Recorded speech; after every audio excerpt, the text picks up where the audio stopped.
दौर का चुनावी दंगल होगा। तीसरे दौर में सबसे ज्यादा 40 सीटों पर वोटिंग होनी है, जिसमें जम्मू जिला भी शामिल है। जम्मू में इलेक्शन वाला माहौल यहां पर कैसा बना हुआ है, ये आपको दिखाते हैं।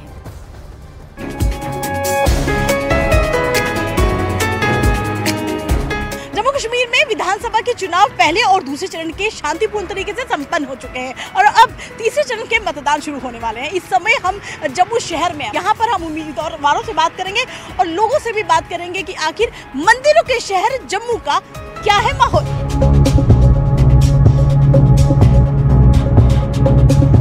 जम्मू कश्मीर की बाहू कॉन्स्टिट्यूंसी, जिनके उम्मीदवार हमारे साथ मौजूद है भाजपा से, एमएलसी रह चुके हैं विक्रम रंधावा। धुआंधार रैलियां वीवीआईपीज हो रही हैं, आपकी कॉन्स्टिट्यूंसी में भी हुई, पूरे जम्मू कश्मीर में हो रही हैं, चाहे प्रधानमंत्री हो अमित शाह हो, लेकिन धुआंधार रैली कांग्रेस की तरफ से भी हो रही है। ऐसे में नेशनल कॉन्फ्रेंस और कांग्रेस का अलायंस भी है, तो कोई असर पड़ेगा? मुझे लगता है कांग्रेस का धुआं निकल चुका है। अब धुआंधार रैली वो कहाँ से करेंगे? बिना मैनिफेस्टो के कांग्रेस चुनाव लड़ रही है। कश्मीर वालों के लिए तो कुछ उनका मैनिफेस्टो का भी था नहीं, वो तो एनसी की बी टीम थी। जम्मू वालों के लिए भी मैनिफेस्टो नहीं ला पाए हैं। अब जम्मू के वोटर ये उनसे पूछ रहे हैं कि आपने अगर फारूक अब्दुल्ला का ही मैनिफेस्टो लागू करना था तो कांग्रेस के टिकट पे क्यों लड़ रहे भैया? एनसी के टिकट पे लड़ लेना चाहिए था ना। ये लोगों को बेवकूफ़ क्यों बना रहे हो? और नेशनल कॉन्फ्रेंस का जो एजेंडा है जम्मू कश्मीर को पुनः आग के हवाले करने का, पुनः आतंकवाद को जीवित करने का, उसको कांग्रेस जो है अपने वोटों के माध्यम से सिद्ध करना चाहती है। हम लोग बाहू कॉन्स्टिट्यूंसी के उस एरिया में पहुंचे हैं जिसको वेयर हाउस कहते हैं। वेयर हाउस जहां से राशन जम्मू डिस्ट्रिक्ट नहीं बल्कि जम्मू डिवीजन के हर घर में पहुंचता है। चुनाव तीसरे चरण के होने वाले हैं, क्या कहेंगे आप? ये चुनाव को लेकर सभी में बहुत सी उत्सुकता है, क्योंकि 10 साल के बाद चुनाव हो रहा है। अभी तक लोग एलजी प्रशासन से कई जो पीपल्स की जनरल डिमांड्स होती हैं, कंप्लेंट्स होती हैं, वो नहीं कर पा रहे थे। अभी जो आपके नुमाइंदे जो हम चुन के भेजेंगे तो वही उनसे, देखिए नुमाइंदों का भाग्य का फैसला तो आपके हाथों में है। आप जहां बटन दबाओगे तो उनका भाग्य का फैसला होना है और आप बहुत सोच समझ के वोट डालेंगे, तभी तो वो नुमाइंदा जीत के आएगा, तो आपके काम करेगा। यही तो पब्लिक के पास अभी मौका है। इलेक्शन एक राष्ट्रवादी और देश के हित में बात करने के लिए इलेक्शन है। जैसे आपने बोला एनसी का मैनिफेस्टो पढ़ लो, कांग्रेस ने तो निकाला ही नहीं मैनिफेस्टो। इसका मतलब कि कांग्रेस ने पूरा बोल दिया कि जो एनसी का मैनिफेस्टो है वो ही हमारा मैनिफेस्टो है।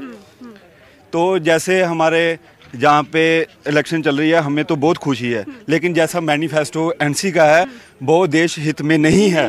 देखिए, एक लेबर क्लास का काम और पूरा दिन दिहाड़ी लगाना, हर कोई सरकारी नौकर नहीं है और हर कोई बिजनेसमैन नहीं है। क्या उम्मीदें हैं आने वाले समय में? देखिए मैडम, हमें तो पार्टी से तो बहुत उम्मीदें हैं, नुमाइंदों से बहुत उम्मीदें हैं।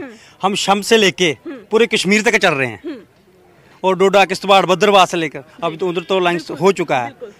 और इन नुमाइंदों से खास करके हमें भाजपा से बहुत उम्मीदें हैं। युवा हैं आप और युवा वर्ग को तो बहुत ज़्यादा इंतजार होता है कि नई सरकार आएगी, युवाओं के लिए अच्छा सोचेगी। जी, जैसे सबको मालूम है कि आज 10 साल बाद चुनाव होने जा रहे हैं, तो पिछले 10 सालों में कई पार्टीज उतरी हैं मैदान में, तो हम लोग तो इस चीज़ का फैसला उनका रिपोर्ट कार्ड देख के कर रहे हैं कि कौन सी पार्टी क्या अपना रिपोर्ट कार्ड दिखा रही है।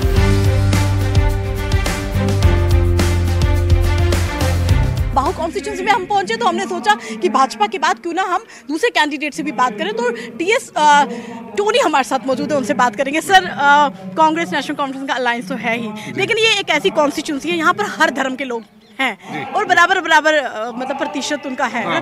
तो आपसे मैं जानना चाहूँगी कैसा माहौल है? बहुत ही शानदार माहौल है और जो जनसमूह उमड़ा है हमारी तरफ, एक बात उन लोगों को ये पता चल चुकी है कि हम काम करने वाले आदमी हैं और काम किया है, काम करेंगे, झूठे वादे नहीं करेंगे जैसे बीजेपी करती है, और ना ही कोई जुमला है। हमने इतिहास रचा है काम का, पहले भी जहां हमारी कर्म भूमि थी। आम लोगों में हम जा रहे हैं तो लोगों का कहना है कि कांग्रेस ने भी मैनिफेस्टो भी नहीं जारी किया, तो हम लोग कांग्रेस को अगर वोट डालने जाएंगे तो क्या नेशनल कॉन्फ्रेंस के मैनिफेस्टो में डालने जाएंगे? नहीं, हमारा साझा मैनिफेस्टो होगा। सिंस अब ये एक पार्टी का अलायंस वो नहीं है, both the parties are contesting together, alliance है हमारा, तो हमारा साझा कार्यक्रम होगा। समझने की जरूरत हाँ, समझने की जरूरत है। दूसरा, आपको अगर बिजली के बिलों से छुटकारा चाहिए, ये स्मार्ट मीटरों से छुटकारा चाहिए, ये प्रॉपर्टी टैक्स जो लगा रखा है, देखो बीजेपी कैसे इलाज करती है। आपको छोटा दर्द है बिजली के बिलों का,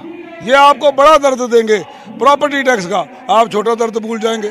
किसी को दाढ़ की दर्द थी, वो कहता मुझे दाढ़ दर्द है, उसने किसी को बोला उंगली आगे करो, उनका दाढ़ की दर्द है। बीजेपी का डॉक्टर था, उसने हथौड़ी मारी उसकी उंगली, वो कहता मेरी उंगली, कहता दाढ़ की दर्द, कहता दाढ़ की दर्द भूल गया वो बेचारा उंगली। तो टोनी साहब आपको लग रहा है कि मतलब एक जो नेशनल कॉन्फ्रेंस कांग्रेस का अलायंस है वो कामयाब होगा?